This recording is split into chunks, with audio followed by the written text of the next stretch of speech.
This is your international news. I'm Midge Rapoli, filling in for Amanda Gabriel, who is on assignment.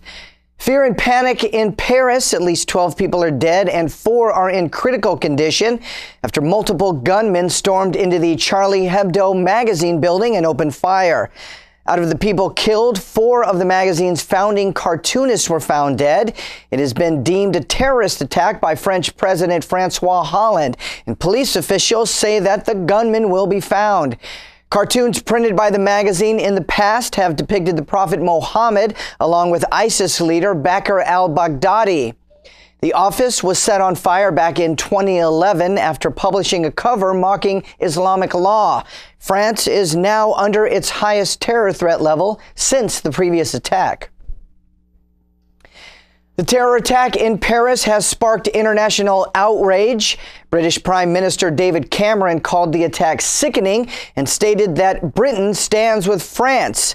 The U.S. is also showing their support for France with John Kerry's most recent remarks.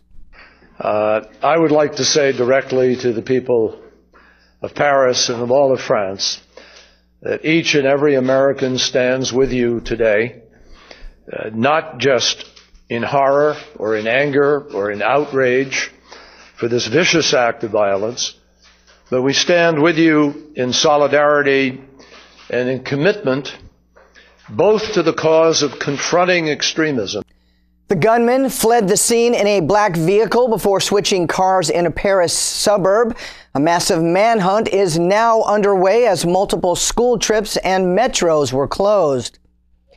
For the first time in nearly 6 years, Brent crude oil has slipped under the $50 mark due to a declining global demand for oil. Europe's inflation has gone into the negatives. This is the first time since 2009 that inflation dropped to a negative 0.2% this last December. In hopes that the European Central Bank would increase their stimulus, U.S. and European stocks rose this week.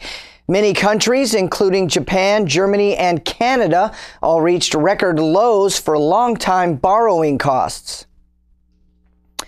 The search for the black box from Air Asia Flight 8501 has led to a promising discovery. The tail of the plane was found this week, very close to the flight's last known location. For more on this story, let's go to Gary Franchi. Well, Midge, wreckage from the Air Asia Flight 8501 is slowly being salvaged from the Java Sea. The plane's tail was located this week by underwater sonar. Search teams are now desperately searching for the black box. According to an Air Asia representative, quote, "If it is the right part of the tail, then the black box should be there." According to an Indonesian weather agency, bad storms may have caused ice to form on the plane's engines, leading it to a stall. Until the black box is located, the reason for the crash remains a mystery. Although Indonesia is one of the world's leading aviation markets, its safety record is sketchy. Up until 2007, the European Commission had a ban on all Indonesian-based airlines.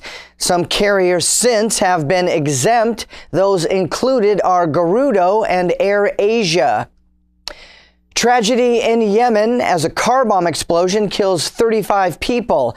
The attack took place right outside of a police college in the capital city, Sana'a. This occurs only a week after 30 people were killed in the city from a suicide bombing. Victims of the explosion included students and those waiting to speak with police. Most of the most recent violence in the area has been targeted towards Yemen military and police infrastructure. The militant group Al-Qaeda has increased numerous staged attacks across Yemen since the Shiite Muslim Houthi militia seized Sana'a.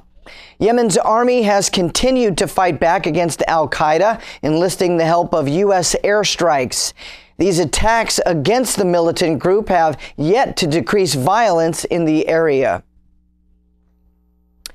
A heroic incident in New Zealand after a plane lost power mid-flight.